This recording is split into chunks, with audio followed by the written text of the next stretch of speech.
Hello everyone, welcome to जीवी foundation इन onion batch. आज हम बात करेंगे रैपिड रिवीजन में टिश्यू चैप्टर की। जैसे कि चैप्टर थोड़ा सा डिफिकल्ट लगता है स्टूडेंट को, तो हम एक एक टॉपिक को रिपीटेड मोड में रिवीजन करेंगे ताकि क्या क्वेश्चन बन सकते हैं और साथ साथ में आपको ये भी समझ में आ जाए कि हमें इस चैप्टर को किस तरीके से तैयार करना है। तो याद रखना, सबसे पहला इंपॉर्टेंट तो ये है कि why we need to be studied about the tissue. तो हमारा जो ह्यूमन बॉडी का अगर मैं एग्जांपल लूं तो ह्यूमन बॉडी में ह्यूमन हार्ट है, यस और नो, फिर हमारे मसल्स है, तो सबके पर्टिकुलर फंक्शन स्पेशलाइज है। क्या है? स्पेशलाइज। जैसे आप सभी को पता है, हार्ट अगर हमारा है तो हार्ट के जो ग्रुप ऑफ सेल है उसका स्पेशलाइजेशन किस में होगा? Pumping of the blood. किस में होगा dear student? Pumping of the blood. अगर इसी तरीके से हम बात करें मसल्स की, ठीक है, तो ये मस्कुलर फोर्स प्रोवाइड करने के लिए काम आते हैं। तो यहां ग्रुप ऑफ सेल किसका काम करेंगे? To provide the muscular force. और यस और नो, तो डिफरेंट लोकेशन पे डिफरेंट ग्रुप ऑफ सेल है और इनका जो स्पेसिफिक फंक्शन है वो भी क्या है? डिफरेंट है। ठीक है, यहां टिश्यू पढ़ने की जरूरत इसलिए है क्योंकि different types of special tissues आपको पढ़ने हैं। ठीक है, जो स्पेशल फंक्शन करेंगे किसका? सेल का। किसका डियर स्टूडेंट? सेल का। ठीक है, ये समझ में आ गया सभी को? चीजों को बहुत अच्छे से समझना क्योंकि चैप्टर में एक एक लाइन यहाँ पे इंपॉर्टेंट है जिसके ऊपर क्वेश्चन बन सकते हैं। तो चलिए शुरू करते हैं, फिर देर किस बात की, और चीजों को अच्छे से समझ लो। सबसे पहले यहां शुरू करके और समझते हैं टिश्यू क्या है। उसके बाद टाइप वाइप की बात तो दूर की बात है, सबसे पहले ये समझते हैं व्हाट इज टिश्यू। ठीक है, तो first of all try to understand. यहां हम कह सकते हैं टिश्यू एक तरीके से क्या है? ग्रुप ऑफ सेल्स है। मतलब एक से ज्यादा सेल मिलकर किसी स्पेशलाइज फंक्शन को परफॉर्म करते हैं, तो वहां पे जो ग्रुप ऑफ सेल है उसका नाम ग्रुप ऑफ सेल ना बोल के क्या बोलेंगे? टिश्यू। क्या बोलेंगे? टिश्यू। यस और नो? जैसे मैंने अभी आपको एक नॉर्मल सा एग्जांपल दिया, ह्यूमन आर्ट में जितने भी ग्रुप ऑफ सेल काम कर रहे हैं उसे हम क्या बोलेंगे? Cardiac cell. क्या बोलेंगे? Cardiac cell. Are you getting my point? अरे यस और नो? ठीक है, आगे देखिए, जो एक दूसरे से कंबाइन होकर क्या करते हैं? परफॉर्म करते हैं कौन सा फंक्शन? Particular function. अब ये पर्टिकुलर फंक्शन मैंने क्यों बोला यहां पे? इसका मोटो क्या है या ऑब्जेक्टिव क्या है कि पर्टिकुलर फंक्शन? क्योंकि मैंने कहा ना, हर एक एनिमल का अलग अलग एक्टिविटी होगा, तो ग्रुप ऑफ सेल अलग अलग जगह पे अलग अलग क्या करेंगे? एक्टिविटी या फंक्शन क्या करेंगे? परफॉर्म करेंगे। इसलिए हमने वर्ड क्या यूज कर लिया? Particular function. क्या यूज कर लिया? Particular function. ठीक है, आगे देखिए। सिंपल टर्म में हम कह सकते हैं टिश्यू को हम डिफाइन कर सकते हैं एक तरीके से, क्या है ये? Group of cell with similar shape and functions are term as a tissue. तो हमने क्या कहा? शेप सिमिलर हो और क्या हो? फंक्शन सिमिलर हो। मतलब मैंने कहा एक ह्यूमन हार्ट के पास जितने भी सेल ग्रुप ऑफ सेल काम कर रहे हैं उन सबका शेप कैसा होगा? सेम। कैसा होगा? सेम। और फंक्शन भी क्या होगा? Pumping the blood. और यस और नो? ठीक है, इनहेलेशन एंड एक्सहेलेशन, ताकि हमारा ह्यूमन हार्ट क्या करता रहे? लगातार ब्लड को पंप करता रहे, ताकि डीऑक्सीजनेटेड ब्लड क्या होता रहे? ऑक्सीजनेटेड कंटिन्यूसली होता रहे। तो यही हमारा काम है डियर स्टूडेंट। ठीक है, किसके रिलेवेंट स्टडी करना? टिश्यू के रिलेवेंट स्टडी करना। फिर यह कहा they form a cellular organisation level. तो ये क्या बनाएंगे? सेल्यूलर ऑर्गेनाइजेशन लेवल का मतलब क्या हुआ? यहां सेल के फंक्शन के हिसाब से क्या बनने वाले हैं? ग्रुप। क्या बनने वाले हैं? ग्रुप। और उनका क्या होगा? एक स्पेशलाइज काम होगा जिसको हम क्या नाम देते हैं? Particular function. क्या नाम देते हैं? Particular function. आगे देखिए, intermediate between the cell and organ. अब इनका काम क्या है? इस टिश्यू का क्या काम करना है? तो जो सेल ऑर्गेनाइज कर रहा है फंक्शन का, ठीक है, वो कहां तक पहुंचाना डियर? ऑर्गन के। कहां तक पहुंचाना? ऑर्गन। क्योंकि आपको पूरा सिस्टम पता है कि सेल एक तरीके से क्या है? स्ट्रक्चर और फंक्शनल यूनिट है। और यस और नो? फिर ग्रुप ऑफ सेल टिश्यू है और ग्रुप ऑफ टिश्यू क्या है? ऑर्गन। और ऑर्गन का ग्रुप क्या कहलाता है? बॉडी। यस और नो? क्या कहलाता है? बॉडी। किसी भी लिविंग ऑर्गेनिजम्स के रेस्पेक्ट में हम बात कर सकते हैं। ठीक है, आगे देखिएगा, organ are then created by the combining the function of group of tissue. तो ग्रुप ऑफ टिश्यू कंबाइन होकर क्या बनाएंगे? ऑर्गन। क्या बनाएंगे डियर स्टूडेंट? ऑर्गन। बात समझ में आ गई? कोई डाउट किसी? श्योर? कितने बच्चों को यहां तक समझ में आ गया? डेफिनेशन क्लियर हो गई सर एटलीस्ट? ठीक है, क्लियर है सभी को? ओके, आगे देखिएगा और समझिएगा। द स्टडी ऑफ टिश्यू, उसे हम क्या कहते हैं, हिस्टोलॉजी कहते हैं। तो किस ब्रांच में हम टिश्यू की स्टडी करते हैं, तो आप याद रखिएगा उसको, उस साइंस या उस ब्रांच को हम क्या कहते हैं, हिस्टोलॉजी। क्या कहते हैं, हिस्टोलॉजी। ठीक है, जहां पर भी आप किसकी स्टडी करेंगे, टिश्यू की स्टडी करेंगे, तो वो साइंस की कौन सी ब्रांच कहलाती है, हिस्टोलॉजी कहलाती है। एंड इसके रिलेटेड जो भी आप डिजीज स्टडी करेंगे, ठीक है, टिश्यू से रिलेटेड जो भी आप डिजीज स्टडी करेंगे उसे क्या कहेंगे यहां पर, हिस्टोपैथोलॉजी। क्या कहेंगे, हिस्टोपैथोलॉजी। क्योंकि जो डिजीज आती है, ठीक है, जिसकी वजह से डिजीज स्प्रेड होती है, उसे हम क्या कहते हैं, पैथोजेंस। क्या कहते हैं, और हिस्टोलॉजी टिश्यू के रिलेटेड स्टडी करना, इसको कहते हैं। तो हिस्टोलॉजी प्लस पैथोलॉजी दोनों मिलकर क्या बना, हिस्टोपैथोलॉजी। क्या बना, हिस्टोपैथोलॉजी। क्लियर सभी को डाउट किसी, आ गया समझ में? इसके आगे अगर बात करें तो standard tools for study tissue is by embedding and sectioning using the paraffin block. अगर हमें स्टैंडर्ड स्टडी करनी है कि किस टाइप का टिश्यू है, क्या फंक्शन है, क्या कैरेक्टरिस्टिक्स है, तो हम यहां क्या करते हैं, उसको सेक्शनिंग और एम्बेडिंग करके, डिवाइड करके यहां क्या करते हैं, पैराफिन ब्लॉक का यूज करते हैं। और उसके बाद हम यहां डिस्कस करते हैं सबसे पहला, जिसे हम क्या कहते हैं, टाइप्स ऑफ एनिमल टिश्यू। अच्छा, हम किस में आते हैं, एनिमल में आएंगे या प्लांट में आएंगे, पक्का? ठीक है, बहुत अच्छी बात है। चलो, इतना बेसिक नॉलेज है। यहां देखिएगा, टाइप्स ऑफ एनिमल टिश्यू, किसकी बात कर रहे हैं हम, types of animal tissue. 4 he basic type है, लेकिन उसके और बहुत सारे सब टाइप हमें पढ़ने हैं। तो बेसिकली यहीं से आप थोड़ा सा बेसिक कॉन्सेप्ट क्लियर कर लेंगे।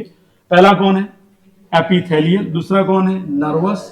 तीसरा कौन है, मसल्स। और लास्ट कौन है, कनेक्टिव टिश्यू। तो देखो, वर्डिंग से काफी कुछ पता चल जाएगा। एपिथेलियल का मतलब आउटर बॉडी का जो भी प्रोटेक्टिव कवर है, जिसे हम हमारा क्या कहते हैं, स्किन। क्या कहते हैं, स्किन। तो वो किससे रिलेटेड है भाई, एपिथेलियल टिश्यू से रिलेटेड। किससे रिलेटेड है, एपिथेलियल टिश्यू। और अगर हम सेकंड पर्सपेक्टिव को लेके चले, नर्वस टिश्यू, किसकी बात चले, नर्वस। तो जो पूरी बॉडी में कम्युनिकेशन का काम करता है, वो सारा का सारा काम किसका होगा डियर स्टूडेंट, नर्वस टिश्यू का काम होगा। जैसे मैंने आपको एक नॉर्मल सा एग्जांपल दे रहा हूं कि जैसे आप किसी हॉट ऑब्जेक्ट को टच करें, फटक से आपको पता पड़ गया, तो सारा काम किसका है, नर्वस टिश्यू का है, जो चैप्टर आप 10th में पढ़ेंगे, जिसका नाम है कंट्रोल एंड कोऑर्डिनेशन। ठीक है, ये समझ में आ गया सभी को, डाउट किसी को? फिर आता है नेक्स्ट, मसल टिश्यू। किसकी बात कर देते हैं, मसल्स।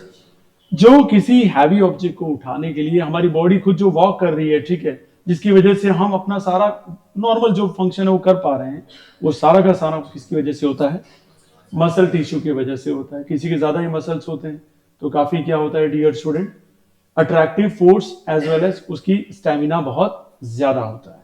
ठीक है, last one is connective tissue. जैसे ब्लड का ट्रांसफर करना है, ये सारे किस में आएंगे, किस में आएंगे डियर स्टूडेंट, कनेक्टिव टिश्यू। क्या बेसिक आइडिया मिल गया आपको इनको देख के? अगर आपसे कल कोई पूछ ले कि कितने टाइप के टिश्यू एनिमल में फाउंड होते हैं, तो आप बोलेंगे बेसिकली 4 होते हैं। कितने होते हैं, 4। पहला कौन सा होगा, दूसरा कौन सा होगा, तीसरा कौन सा होगा, और लास्ट वाला कौन सा होगा? और कोई आपसे पूछ ले कि प्लाज्मा, आरबीसी, डब्ल्यूबीसी, ये सब किस में होती है, क्या बोलेंगे आप, पक्का? और आपसे कोई पूछ ले मेरा आउटर कवरिंग ये है, वो किससे रिलेटेड है, पक्का? आया समझ में? ठीक है, अगर आपसे कोई पूछ ले कि मुझे सेंस जो हो रहा है लगातार, मेरे माइंड को जो सेंस होता है, उसके लिए कौन सा टिश्यू काम करता है, नर्वस टिश्यू काम करते हैं। बात समझ में आ गई सभी को, डाउट किसी? मतलब पूरी बॉडी में जो नेटवर्क बनाएगा वो कौन बनाएगा, नर्वस टिश्यू। अगर किसी का नर्वस सिस्टम फेल हो गया तो क्या होगा, बताइए मुझे? फेल नहीं होगा, साइंस नहीं होगा। ध्यान रखना, ऐसी कोई डिजीज जो आपको ध्यान में हो, ये सिलेबस से हट के बात कर रहा हूं, मुझे करनी नहीं चाहिए, लेकिन पैरालिसिस राइट आंसर। क्योंकि पैरालाइज में पर्सन को अगर यहाँ हथौड़ा भी मार दो तो उससे फर्क पड़ेगा नहीं, उसे सेंस ही नहीं होगा। ध्यान रखना, ठीक है? चलिए, ये क्लियर हो गया सभी को? तो 4 टाइप आपको समझ में आ गए होंगे बेसिकली। मुझे यहाँ पे अब आगे बढ़ते हैं इससे और समझते हैं। अगर आप मिनोमिक याद करना चाहते तो कर सकते हैं, जिसे हम क्या कर सकते हैं, कम्युनिक, ऐसा याद कर सकते हैं। वैसे जरूरत नहीं है मेरे हिसाब से, चारों आपको याद हो गए, 4 टाइप पूरे आपको अच्छे से याद है। कौन से? कनेक्टिव, मसल, नर्वस और एपिथेलियल। कोई डाउट हो तो बोलिए अभी तक। कितने बच्चों को समझ में आ गया? अब जो कैटेगराइज किया है हमने इन 4 टाइप को, किसके हिसाब से किया है? Collection of tissue are join in structural unit to serve a standard function of organ. मतलब किसी पर्टिकुलर ऑर्गन का क्या करने वाले हैं, फंक्शन। क्या करने वाले हैं, फंक्शन। मुझे ये बताइए, क्या हमारा एक डाइजेस्टिव सिस्टम है और एक ह्यूमन हार्ट है, क्या दोनों के फंक्शन सेम है या अलग अलग है? अलग अलग है, वेरी गुड। तो अलग अलग है तो इनके जो सेल होंगे, असाइंड सेल, वो अलग अलग होंगे या सेम होंगे? क्लियर? No doubt? समझ में आ गया सभी को? ठीक है, फिर अगर आपको समझ में आ गया बहुत अच्छी बात है। इसलिए हमने कहा कि हमारा जो प्राइमरी पर्पस है, ये जो 4 टाइप के टिश्यू को अलग अलग करने का और अलग अलग समझने का, ठीक है, वो डिपेंड करता है किसके ऊपर? टाइप ऑफ ऑर्गेनिज्म पे। किस पे डिपेंड करता है? Type of organism. एग्जाम्पल के लिए, the origin of the cell comprising and particular tissue type also differ. तो अलग अलग टाइप के टिश्यू में अलग अलग सेल क्या करते रहेंगे? डिफर होते रहेंगे उनकी शेप में, है ना। लेकिन ऐसा नहीं, जैसे मैंने कहा नॉर्मल सा आपको एग्जांपल दिया था, बार बार वही एग्जांपल ले रहा हूं। जैसे ह्यूमन हार्ट का बोला, तो उसके जो सेल है उनका साइज कैसा रहेगा? सेम ही रहेगा, अलग अलग नहीं रहेगा। ये क्लियर हो गया सभी को? अरे यस और नो? एग्जाम में जरूर सही आंसर लिखे, बिल्कुल प्रॉपर समझे। सबसे पहला जो टॉपिक हमें यहाँ कवर करना है, जिसका नाम क्या है? Connective tissue. क्या नाम है dear student? Connective tissue.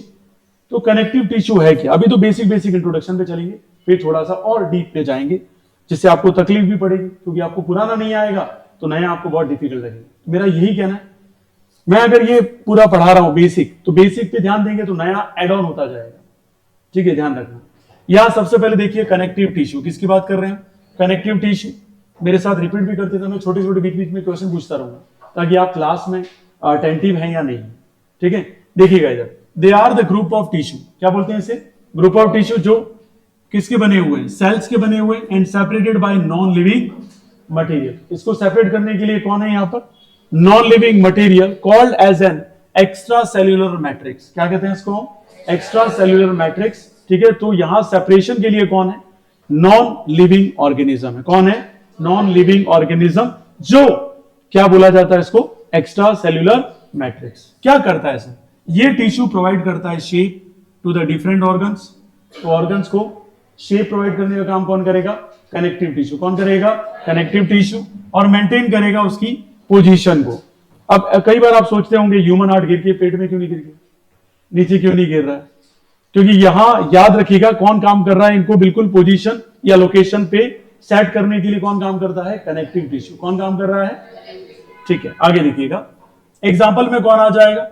Blood. और कौन आ जाएगा? Bone, tendon, adipose, ligament and areolar tissue. और कई बार आपके लोकल एग्जाम्स में क्वेश्चन पूछा है, what is the difference between tendon and ligaments. तो क्या डिफरेंस होता है टेंडन और लिगामेंट्स में डियर स्टूडेंट? बताइए, बोलिए, what is the difference between tendon and ligaments? एक कनेक्शन होता है बॉन टू बॉन, एक कनेक्शन होता है बॉन टू मसल्स। बताइए, बॉन टू बॉन वाला कौन सा है? ठीक है, तो कॉन्फिडेंस रखिए अपने आप पे। मैंने कहा ना छोटे छोटे क्वेश्चन पूछूंगा तो आपको टिश्यू चैप्टर यही समझ में आ जाए। लेकिन अगर आप ये टारगेट लेके आएंगे how to just time pass, तो मुझे नहीं लगता है कि मेरी आपको जरूरत है। ठीक है, अगर आप रियल में पढ़ने आए तो वास्तव में आपको छोटे क्वेश्चन पूछो, उसके आंसर्स आपको आने चाहिए। जैसे मैंने कहा बी टू बी, अगर बोन का कनेक्शन किसके साथ हो? बोन के साथ, तो आप क्या बोलेंगे इसे? अगर बोन का कनेक्शन मसल्स के साथ होगा तो क्या बोलेंगे? क्या बोलेंगे? ठीक है, ध्यान रखिएगा, चीजों को जितना आप अच्छे से प्रैक्टिस करेंगे उतना आपके लिए प्रॉफिट है। तो खाली टाइम पास के लिए इसको मतलब नहीं। एडिपोज, एडिपोज का क्या काम है? आपका जो पॉस्चर होता है उसको बैलेंस करने का काम कौन करता है? एडिपोज। ठीक है, चीजें प्लीज ध्यान रखिए। ओके, अब डिटेल में जाएंगे तब बात करेंगे, नहीं तो यही पूरा चैप्टर हो जाएगा। कनेक्टिव टिश्यू में बात करें तो पहला कौन है? फ्लूइड टाइप का है। दूसरा कौन है? फाइबरस है। तीसरा कौन है? एस्केलेटर। तो आप शॉर्ट में याद रखिएगा, पहला फ्लूइड, फाइबरस सेकंड, और थर्ड इज स्केलेटल। तो शॉर्ट में याद रखना FFS। कौन है डियर स्टूडेंट? FFS। बताइए फर्स्ट कौन है? Fluid connective tissue. दूसरा कौन है? और लास्ट वन इज, अब स्केलेटल किससे रिलेटेड है? ब्रेन से रिलेटेड है या स्कल से रिलेटेड? स्कल से रिलेटेड है। किससे रिलेटेड है? ये स्कल से। ब्रेन मत लिखाना, है ना, ध्यान रखना है चीजों का। फ्लूइड किससे रिलेटेड है डियर स्टूडेंट? फ्लूइड कौन है? लिक्विड फॉर्म कौन सी है आपकी बॉडी में? ब्लड है, वाटर है, ये सारे कौन है डियर स्टूडेंट? कनेक्टिव कौन है? अभी आपको नींद आ रही है? दिख रहा है साहब? गेम तो नहीं खेलते हो घर पे मोबाइल पे? आंख सूझ गई? बाप रे, इतना क्या देखा तुमने कि जो आंख सूझ गई है? होता है कभी कभी, अपन काफी अट्रैक्टिव होते हैं चीजों पे तो तुम्हें नींद ही नहीं आती है ना। देखो ना रोहित शर्मा की स्माइल तो देखो, बाप रे, फाइबरस कनेक्टिव टिश्यू, किसकी बात करते थे? Fibrous connective tissue. बताइए फाइबरस कनेक्टिव टिश्यू का किससे रिलेट करेंगे आप? वेरी गुड, बोन से। और देखो ऐसे आंसर दोगे तो डेफिनेटली आपकी चीजें मुझे पता चलेगी वास्तव में कहां से अंडरस्टैंडिंग आपकी बिल्डअप हुई है। इससे होगा बस खाली इतना ही, बोन, उसके अलावा कुछ नहीं। मसल्स, मसल्स भी इसमें डाल दिया आप। चलो फिर पढ़ते हैं, अच्छे से समझते हैं। अभी मैंने कहा डिटेल में नहीं जा रहे, खाली आपको 3 टाइप पता होना चाहिए। पहला फ्लूइड, दूसरा कौन है डियर स्टूडेंट? फाइबरस, तीसरा कौन है हमारा? स्केलेटल। अब बात करते हैं फंक्शंस ऑफ कनेक्टिव टिश्यू। क्या फंक्शंस है ध्यान रखिएगा, क्योंकि जब डिटेल में जाऊंगा तब ये पूरा वापस आएगा। फिलहाल आपको समराइज कर रहे हैं ऊपर ऊपर के सारे टॉपिक्स को। पहले देखिएगा फंक्शंस क्या क्या है कनेक्टिव टिश्यू के। कनेक्टिव टिश्यू का पहला काम है क्या प्रोवाइड करना? शेप। और क्या मेंटेन करना? पोजीशन अलग अलग ऑर्गन्स की, किसके अंदर? हमारे बॉडी के अंदर। और फंक्शंस क्या है इनका? सपोर्ट करना किसको? Tissue of the body. और दूसरा काम क्या है और मेजर काम क्या है इनका? तो ये सारे के सारे काम देखिए। पहला कौन है? इंसुलेटिंग। दूसरा कौन है? Help in binding the organ together and provide support. It protect against the invasion of the pathogen bye there phagocytic activity. तो किससे हमें बचाएगा ये? पैथोजन से। पैथोजन क्या करते हैं? डिजीज स्प्रेड करते हैं। किसमें? टिश्यूज के अंदर। किसमें डियर स्टूडेंट? टिश्यूज में। अच्छा, ये फैगोसाइटिक एक्टिविटी क्या है? What is phagocytic activity? Normal सी चीजें पूछ रहा हूं मैं, इंटरनल क्वेश्चन अगर बन गए तो आप क्या करेंगे बताइए? नहीं, ये कंट्रोल कैसे करेगा बेटा? देखो यहां क्या लिखा, क्वेश्चन को समझो। It protect against the invasion of pathogens bye there phagocytic activity. Phagocytic activity क्या होती है पूछा मैंने। जैसे मैं कह रहा हूं कि सेल के अंदर वो चीज आ गई जो क्या थी डियर स्टूडेंट? Foreign material. अब सेलेक्टिव परमिएबल मेम्ब्रेन कौन? हमारा बॉटन। तो बॉटन बेस्ड डिजीज आ गई, ठीक है। वो सारा का सारा क्या करेगी? सेल को क्या करेगी डियर स्टूडेंट? वहां पे डिजीज स्प्रेड करने का काम करेगी। तो वो कौन सी एक्टिविटी कहलाएगी? हमारी फैगोसाइटिक एक्टिविटी। और घर पे जाकर प्लीज छोटे छोटे कीवर्ड्स पे थोड़ा सा कमांड करेंगे तो चैप्टर काफी इजी लगेगा। लेकिन अगर आप आए राम गए राम करेंगे तो कुछ नहीं होगा। Provide shape to the body, conserve the body heat and also store the energy. याद रखना क्या प्रोवाइड करता है बॉडी को? शेप प्रोवाइड करता है और कंजर्व करता है बॉडी की क्या? हीट। और साथ साथ में एनर्जी को भी क्या करता है?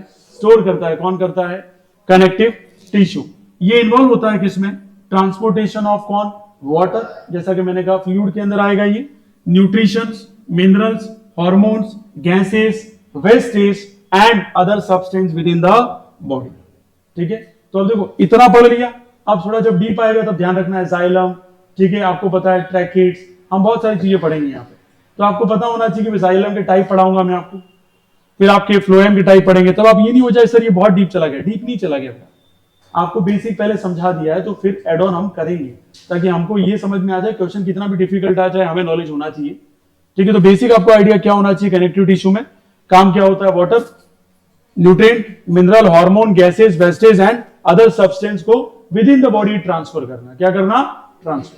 ठीक है, ध्यान रखिए विद इन द बॉडी का मतलब क्या हुआ? जैसे नॉर्मल सा समझिए, मैंने वाटर को कंज्यूम किया, क्या जरूरत है हमारी बॉडी को वाटर की?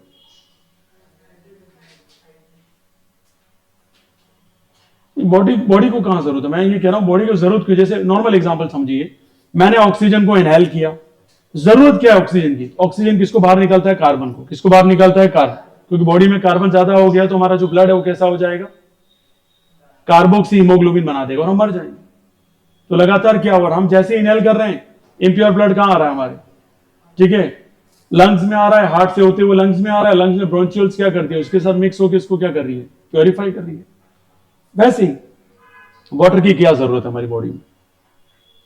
हमारी बॉडी में नाइट्रोजीनियस वेस्ट है। कैसा वेस्ट है ये? Nitrogenous waste. उसको बाहर निकालता है यूरिन बना के। याद रखना डियर स्टूडेंट, यूरिक एसिड नाम सुना है कि नहीं सुना आपने? ये सब बाहर निकालता है। ये चीज हमें जानना जरूरी है। और जितनी मैं एड ऑन इन्फॉर्मेशन बता रहा हूं वो आगे जाके आपके 10th में वापस आएगी, तब आपको समझ में आएगा कि सर रिवीजन करते करते आपको कुछ पार्ट 10th का भी पढ़ाते रहे। ध्यान रखना, वैसे फिजिक्स चलेगी तब भी मैं पढ़ाता रहूंगा कुछ पार्ट जो वहां काम आएगा। तो बेटर है कि आपका पूरा फोकस होना चाहिए। खैर आगे बढ़ते हैं। सेकंड टाइप कौन है डियर? Muscle tissue. कौन है? Muscle tissue. नाम से ही पता पड़ रहा है भाई, कहीं ना कहीं सपोर्ट देगा हमें। ठीक है, मैकेनिकल स्ट्रेंथ प्रोवाइड करेगा। कौन प्रोवाइड करेगा? मसल्स। और यस और नो? ठीक है, आवाज सबकी आनी चाहिए, इन्वॉल्वमेंट सबका होना चाहिए। ठीक है, तो देश आगे बढ़ेगा, नहीं तो देश भी वही रहेगा जहां जनसंख्या बढ़ रही है। देखो मसल टिश्यू, किसकी बात कर लेते हैं, मसल टिश्यू। तो देखिए they are involve in producing a force, क्या प्रोड्यूस करता है ये फोर्स, और जनरेट क्या करता है, आइदर फॉर द लोकोमोशन या कोई दूसरे काम के लिए जिसमें बॉडी मूवमेंट इन्वॉल्व है, बॉडी मूवमेंट इन्वॉल्व है। जैसे मान लीजिए आप में से किसी ने अच्छे से स्टडी नहीं की, ठीक है, और आगे जाके क्या करना पड़ा उसको, सारे बीवी के काम करने पड़े, तो वो चक्की जाएगा गेहूं पिसाने के लिए, तो वहां पे भी आपके काम आएंगे, कौन काम आएंगे, मसल टिश्यू। कौन काम आएंगे, मसल टिश्यू। कपड़े धो रहा है तो वहां पे भी आपको काम आएगा, सब्जियां काट रहा है वहां पे भी काम आएगा, मतलब कहीं ना कहीं आपका ये यूज में आएगा ही आएगा अगर आपने अच्छे से स्टडी नहीं की। तो इसलिए अगर अच्छे से स्टडी किए तो आपकी फ्यूचर हिस्ट्री को क्या कर देगा, ब्राइट कर देगा। नहीं तो वैसे तो रोहित शर्मा तो स्माइल कर ही रहे हैं, ठीक है, विद इन सोच के बैठे हैं। Internal organ there are 3 type of muscle tissue, वहां कितने टाइप के, वहां पे भी 3 टाइप के थे, कौन से थे, फाइबरस, फ्लूइड, स्केलेटल, ध्यान रखना ही। और यस और नो, यहां पे भी कितने टाइप, 3 टाइप। पहला कौन सा है, स्केलेटल मसल्स, दूसरा कौन सा है, कार्डियक मसल्स, और लास्ट कौन सा है, वेस्ट्रल और स्मूथ मसल। देखो शॉर्ट में दिया हुआ है, एक तरीके से कह सकते हैं किससे अटैच है, बोन से अटैच है। कौन दिया, स्केलेटल मसल, ये आप सभी को पता है, स्केलेटल मतलब हमारा स्कल, और यस और नो, और जितनी भी बोन से अटैच है, कौन अटैच है, मसल्स, कौन अटैच है, मसल्स। तो ध्यान रखना वो किस टाइप का मसल टिश्यू है, तो स्केलेटल मसल में आएगा। कार्डियक किससे रिलेटेड है, हार्ट से रिलेटेड है, और विसरल स्मूथ मसल कहां पे है, inner walls of the organs, याद रहेगा। अब इनर वॉल्स ऑफ ऑर्गन कहीं एक जगह नहीं है, हर जगह है, ठीक है। तो ध्यान रखना, अगर यू क्वेश्चन पूछ ले इन सब में सबसे ज्यादा कौन है, तो विसरल, ठीक है। हर एक पार्ट का इनर ऑर्गन जो भी रहेगा उसमें कौन मिलेगा आपको डियर स्टूडेंट, विसरल और स्मूथ मसल्स मिलेंगे। अब थोड़ा ध्यान देते हैं फंक्शन क्या है सर।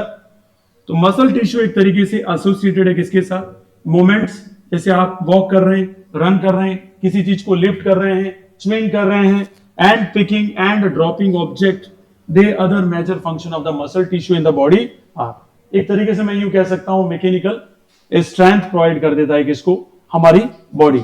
यस और नो, कौन करता है, कौन करता है, ओके।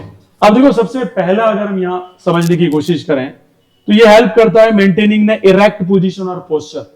तो किसको मेंटेन करेगा, आपकी इरेक्ट, और इरेक्ट क्या है डियर स्टूडेंट, बॉडी को ऐसे सीधा रखते हैं ना डियर स्टूडेंट, और यस और नो।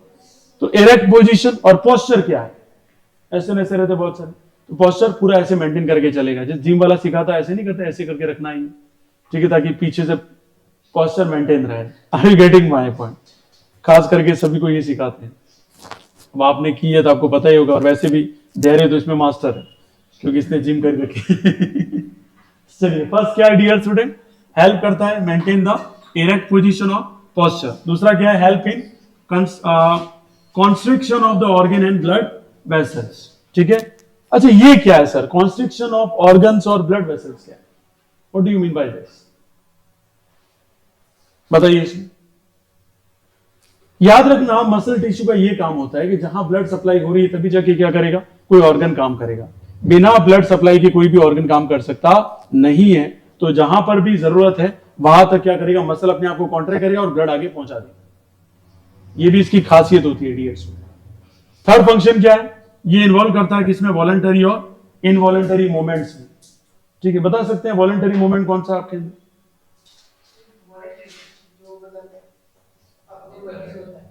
अपनी मर्जी से होता हो तो मुझे पता पड़ गया। जैसे आप खुद वॉक कर रहे हैं, आप खुद बोल रहे हैं, यस और नो, जो आप खुद हिसाब से कर रहे हैं तो उसके कुछ एग्जांपल सेट करिए, ठीक है। इनवॉलंटरी कौन सा, ब्रीथिंग, राइट आंसर है, बिल्कुल, ब्लिंकिंग ऑफ द आईज। और जितना हो सके अपना जो अंडरस्टैंडिंग एरिया वो थोड़ा सा ब्रॉड करिए, ठीक है। 2-3 एग्जांपल में मत सेट हो जाइए। अगर ये 2 एग्जांपल से बाकी भी इतने में सोच लीजिए फटाफट क्या क्या एग्जांपल हो सकते हैं, बहुत सारे एग्जांपल है, ठीक है। क्या हुआ, धार्मिक को हंसी आ रही, धैर्य ने कुछ कहा क्या है, क्या बोला, धैर्य टू बोलो, ठीक है। ये तो नहीं बोल दिया, अब मैं नहीं बोल सकता, let's see. Involve in pumping blood and regulating the flow of blood in arteries. यदि वो बोल दिया कि सर मैंने रोड पे देखा था एक कुकीज करते हुए, sir this is also involve in this, कि उसमें भी सर मसल की जरूरत है ना, उसमें कोई मसल की जरूरत नहीं है, उसमें एक तरीके से आप दोनों का इन्वॉल्वमेंट है, किसी और का नहीं है। खैर आगे जा जाइए, बात करते हैं control the respiration by automatically driving and movement of air both into and out of the our body. तो रेस्पिरेशन कर रहे हैं, वो भी किसका पार्ट है डियर स्टूडेंट? तो कई सारे लोग तो यहां से देख के बोल रहे हैं, ऐसा लग रहा है मुझे, है ना, रेस्पिरेशन भी इसका पार्ट है। तो रेस्पिरेशन भी कौन है डियर स्टूडेंट? किसमें आएगा? मसल्स। किसमें आ जाएगा डियर? मसल्स। चलो नर्वस टिश्यू सबसे मोस्ट इंपॉर्टेंट, वैसे इसका पूरा डिटेल तो आप 10th में ही पढ़ेंगे। नर्वस टिश्यू की बात कर देते हैं। किसमें सबसे ज्यादा काम क्या होता है इसका? कम्युनिकेशन का या कुछ और? क्या काम होगा इसका? अरे सब क्लास में बैठे हैं यहाँ, बाकी शमशान घाट के मुर्दे हैं, बताइए क्या काम है इसका? कितने लोग कह रहे हैं सेटिस्फाई सर ये कम्युनिकेशन का काम करेगा या नेटवर्क एस्टेब्लिश करेगा पूरी बॉडी में? 1 2 दो बच्चे कह रहे हैं, 3 4 और 5 6 आप तीनों की नेटवर्क ही उड़ गया। ही क्या करेगा? नर्वस टिश्यू का क्या काम होता है मेन मेजर? कम्युनिकेशन का या नेटवर्क एस्टेब्लिशमेंट का? दोनों बात एक ही है, यस और नो। ठीक है, और कुछ तो आंसर तो धार्मिक और धैर्य है ना, एक धर्म के साथ है और एक धैर्य लेके बैठा हुआ। खैर आगे देखिए इधर, नर्वस टिश्यू का मतलब क्या है? They are main tissue components of the brain. किसके डियर स्टूडेंट? ब्रेन। और किसके हैं? स्पाइनल। इन दोनों में क्या होने वाला है? कम्युनिकेशन। क्या होने वाला है? कम्युनिकेशन। किसके थ्रू? सीएनएस और पीएनएस के थ्रू। सीएनएस क्या है? Central nervous system. पीएनएस क्या है? Peripheral nervous system. ध्यान रखिएगा, है ना, चीजों को समझेंगे। अब ये सीएनएस पीएनएस आपके वापस आएगा जब पढ़ेंगे आप chapter 7 control and coordination standard 10th में, तब आपको फुल फॉर्म ही नहीं आएगी, क्या फायदा? तो अभी से आपको बेस बनाना पड़ेगा कि टिश्यू चैप्टर क्यों इतना इंपॉर्टेंट है, क्योंकि बहुत वास्ट है। देखिए सेंट्रल नर्वस सिस्टम, किसकी बात चल रही है? ये सेंट्रल नर्वस सिस्टम। तो याद रखना ये जो ब्रेन है और कौन है? Spinal cord. किसका कंपोनेंट है मेन? सीएनएस का। किसका है dear? CNS. Okay, in the peripheral nervous system. और दूसरा कौन सा है यहाँ? Peripheral nervous system, PNS. याद रखना nervous tissue forms the cranial nerves and spinal. ये थोड़ा ध्यान रखना, न्यूरल नहीं है, क्या है? नर्वस टिश्यू है। क्या फंक्शंस होंगे नर्वस टिश्यू के, उस बात को थोड़ा सा समझिएगा इधर। Nervous tissue form the communication network for the nervous system and is important for the information processing. The other major function of the nervous tissue in the body are कौन कौन से मेजर फंक्शन वो थोड़ा देख लीजिएगा। मैं चारों का खाली आज ऊपर समझा रहा हूं, जो चीजें हमें जरूरी है इतना तो पता होना ही चाहिए अगर हम कोई एग्जाम दे रहे हैं, लोकल एग्जाम 9th स्टैंडर्ड का, ठीक है, इतना तो आना ही चाहिए। क्या करता है? Response to stimuli. स्टिमुलाई का मतलब क्या हुआ? आप किसी हॉट ऑब्जेक्ट को टच करें तो क्या हुआ है? वो एक्शन हुआ है। क्या हुआ है? एक्शन। और वो आपके माइंड को पता पड़ गया कि अंगुली हटाओ यहां से, वो रेस्पॉन्स है। क्या है? रेस्पॉन्स है। बात समझ में आई? ये सारा काम कौन कर रहा है? नेटवर्क एस्टेब्लिशमेंट करके कौन कर रहा है? Nervous tissue. कौन कर रहा है? Nervous tissue. अरे याद रहेगा इतना। उसके आगे देखिएगा, stimulate and transmit information with in the body. और जैसे ही वो एक्शन हुआ उसका पूरा रेस्पॉन्स कहां हो जाएगा? विद इन द बॉडी होते हुए कहां पहुंचाएगा? ब्रेन तक, या स्पाइनल कॉर्ड से होते हुए कहां जाएगा? ब्रेन तक आ जाएगा। मेजर रोल किसमें करेगा? इमोशन। आप दुखी होते हैं, आप खुश होते हैं, आप किसी को जो भी करते हैं, यस और नो, ये सारा काम किसमें आ जाएगा? पीएनएस और सीएनएस। यस और नो। फिर क्या आएगी? मेमोरी। आपकी शॉर्ट टर्म मेमोरी। जैसे क्वेश्चन पूछा, आपको आंसर याद नहीं आ रहा, लेकिन किसी लड़की का लड़के का नाम पूछा, फटक से याद आ गया, ठीक है। ये देखो मेमोरी वहां जबरदस्त काम कर रही है। क्यों काम कर रही है? क्योंकि इंटरेस्ट है वहां। क्या है? ब्रेन का इंटरेस्ट है। किसका इंटरेस्ट है? ब्रेन का। लेकिन यहाँ इंटरेस्ट नहीं बनता है, क्योंकि ये मेमोरी कौन याद करे इतने बड़े बड़े डिफिकल्ट नाम। फिर कौन है? रीजनिंग। अब रीजनिंग भी कहां काम आ रही है? मैथ्स के क्वेश्चन सॉल्व करने में मजा नहीं आ रहा है ना, नॉर्मल अंडरस्टैंडिंग या आईक्यू बेस्ड क्वेश्चन सॉल्व करने में मजा नहीं है। लेकिन अगर ये सोच अगर सॉल्व करवाया जाए, किसका चक्कर किसके साथ चल रहा है, उसमें रीजनिंग अपनी जोरदार दौड़ती है। मतलब एक बार तो आइंस्टीन भी फेल हो जाए इस रीजनिंग में, इतना हमारा तगड़ा मामला चलता है। लेकिन कितने बजे मिले थे, कहां मिले थे, यहाँ लोकेशन थी और वहां पे देखा था मैंने। मतलब जो रीजनिंग आपकी चलती, नहीं यूं बोलेगा फिर आज भी, नहीं तूने वहां नहीं देखा, मेरे को यहाँ देखा था, हाँ बिल्कुल वहां से, बिल्कुल यहाँ से यहाँ गए थे, कैफे से इधर निकले। मतलब क्या लेवल की, ये सारा याद है। पर अगर गलती से ये पूछ लिया जाए कि यहाँ किसको हिस्टोलॉजी कहते हैं, ठीक है, ग्रुप ऑफ सेल में कहाँ कहाँ स्पेशलाइज फंक्शन होते हैं, वो याद नहीं रहता, क्योंकि भाई वहां हम नहीं कर सकते, इतना एफर्ट नहीं लगा सकते। आगे देखिएगा, मेंटेन करता है स्टेबिलिटी एंड क्रिएट करता है अवेयरनेस ऑफ द एनवायरमेंट को भी करता है। कैसे सर? आपको किसी ने कहा भाई पेड़ को नहीं काटना चाहिए क्योंकि हमें क्या देता है, ऑक्सीजन देता है, एंड इसकी वजह से टेम्परेचर कंट्रोल में होता है। तो ये अवेयरनेस कौन करेगा? कौन करेगा? ब्रेन। कौन करेगा? ब्रेन। ठीक है। And nervous tissue is involve in controlling and coordinating many metabolic activities में भी कौन काम करता है? नर्वस टिश्यू काम करता है। इसका सबसे बढ़िया एग्जांपल देखिए, आज की दुनिया का सबसे बड़ा एग्जांपल, बहुत सारे स्टूडेंट ऐसे हैं जो मतलब आदतन हो गया, पता नहीं कैसे हो गया। जैसे मान लीजिए अगर आप नॉर्मली वॉशरूम में जा रहे हैं, मोबाइल लेके गए, आपका ब्रेन किस में इन्वॉल्व है मुझे बताइए? मेटाबॉलिक एक्टिविटी करनी थी, आपको फ्रेश होना था, लेकिन आप किस में इन्वॉल्व है? रील्स देखने में इन्वॉल्व है। आपका digestion system day by day damage होता जा रहा है, और एक टाइम ऐसा आएगा कि सिंपल 2 रोटी भी आपसे डाइजेस्ट नहीं होगी, और जैसे हमारी एज में आओगे लगभग 1 रोटी भी डाइजेस्ट नहीं होगी आपसे, because you are damaging your brain. Your brain must be involve in the metabolic activities, और नर्वस टिश्यू काम ही नहीं कर पा रहा है प्रॉपर। फिर आप बार बार कहते हो मैं खाना कम खाता हूं लेकिन मेरी बॉडी बढ़ जाती है, या मैं खाता हूं मेरी बॉडी को लगता ही नहीं है। This are the drawbacks. ठीक है, बिकॉज एडिक्शन हो चुका बहुत बुरा तरीके से, और वहां नर्वस टिश्यू ढंग से रिस्पॉन्स नहीं कर पा रहा है। जब भी ये चीजें होती काफी इंपॉर्टेंट होती है, जैसे आप कहीं पे भी जाएं, कहीं किसी फंक्शन में जाए, या तो स्पेशलाइज कुछ फंक्शन कर रहे हो, ठीक है, तो कर लीजिए मोबाइल पे, फिर कुछ काम करिए। अगर आप 2 काम एक साथ कर रहे हैं और पूरा कंट्रोलिंग इसके हाथ में होता है, स्क्रीन टाइम ऐसा है कि आप उसको समझ नहीं पाएंगे। इसका सबसे बढ़िया एग्जांपल, आपने किसी ने 4-5 घंटे लगातार रील्स देखी होगी तो आपका पूरा ब्रेन दुखने लग जाए, और अगर आप उसी जगह बुक्स पढ़ लो, आप पूरा ब्रेन वापस ठीक होना शुरू हो जाएगा, आपको नींद आना शुरू हो जाएगी। लेकिन मोबाइल ऐसी चीज नींद नहीं आने देगा। समझ में आई बात? क्योंकि हमारा नर्वस टिश्यू क्या कर रहे हैं? डैमेज कर रहे हैं। लगातार उसकी जो प्रोसेस है, उसकी एक्टिविटीज है, वो सारी क्या हो रही है? डैमेज हो रही है। ये आज की ट्रेंडिंग में चल रहा है बहुत ज्यादा। ठीक है, इसे अभी नहीं समझ पाएंगे, थोड़ा टाइम लगेगा। फिर एपिथेलियल टिश्यू। कौन है डियर? Epithelial tissue. एक और टाइप जिसको हमें समझना है, ये लास्ट टाइप है जो आज हमारी क्लास का, ध्यान देना है। एपिथेलियल टिश्यू का मतलब क्या है? They are formed by the cell which cover the, कौन से part? External parts of the body organ and lines the organ surface such as, कौन सी surface? Skin, the reproductive tract and airways and inner lining of the digestive tract. अब दुनिया, पूरी दुनिया जानती है स्किन में किस टाइप के टिश्यू मिलते हैं? एपिथेलियल। लेकिन याद रखना क्वेश्चन किसके ऊपर आएगा? रिप्रोडक्टिव ट्रैक्ट किस टाइप का टिश्यू मिलता है इसमें? एपिथेलियल। ध्यान रखेंगे इसको अच्छे से। क्वेश्चन आएगा जो एयरवेज है हमारा, ठीक है, उसमें किस टाइप का टिश्यू है?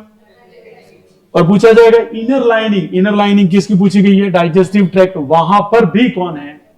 Epithelial tissue. अब क्वेश्चन यहां से पूछे जाते हैं, उसका थोड़ा सा ध्यान रखना है। फिर आप बोलेंगे सर आपने ये तो पढ़ाई नहीं, है ना, इसलिए मैं पहले ऊपर ऊपर जितना भी समझा। क्या फंक्शन है एपिथेलियल टिश्यू के? The tissue perform wide variety of function.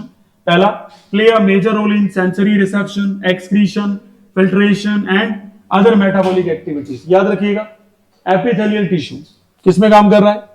Sensory reception में काम कर रहा है। और किसमें काम कर रहा है? एक्सक्रीशन, अभी मैंने बोला, ठीक है, जो मॉर्निंग में जाते हैं फ्रेश होने के लिए। फिल्ट्रेशन, यूरिन जो बाहर निकलता है, एंड दूसरी कोई भी मेटाबॉलिक एक्टिविटीज है, डाइजेशन वगैरह, उसमें भी कौन काम करेगा? आपका एपिथेलियल टिश्यू काम करेगा। दूसरा देखिएगा, ये मैकेनिकल स्ट्रेंथ प्रोवाइड कर देता है एंड रेजिस्टेंस प्रोवाइड कर देता है। किसके अंदर? अंडरलाइंग सेल्स एंड टिश्यू को प्रोवाइड करता है। ये इन्वॉल्व होता है किसके अंदर? Movement of material through the process of, कौन सा? Filtration, diffusion and secretion. इन सब में कौन इन्वॉल्व होता है? Epithelial tissue. ये प्रोटेक्ट करता है किसको? इंटरनल ऑर्गन्स को against the invasion of pathogen, toxins, physical trauma, radiation etcetera से कौन हमें करता है प्रोटेक्ट? हमारी स्किन। यस और नो? बस ये कुछ बेसिक आपको अगर अच्छे से आते हैं तो मुझे लगता नहीं है आगे की जरूरत होती है। ये समझ में आ गया?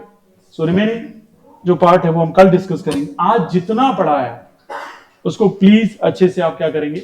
घर पे जाके रिवाइज करेंगे। फिलहाल के लिए तो आप टेस्ट देने जाएंगे, और टेस्ट देने के बाद हम बात करेंगे डियर स्टूडेंट कल, और नए टॉपिक्स की बात करेंगे रिलेटेड टिश्यू चैप्टर। आपका दिन शुभ रहे।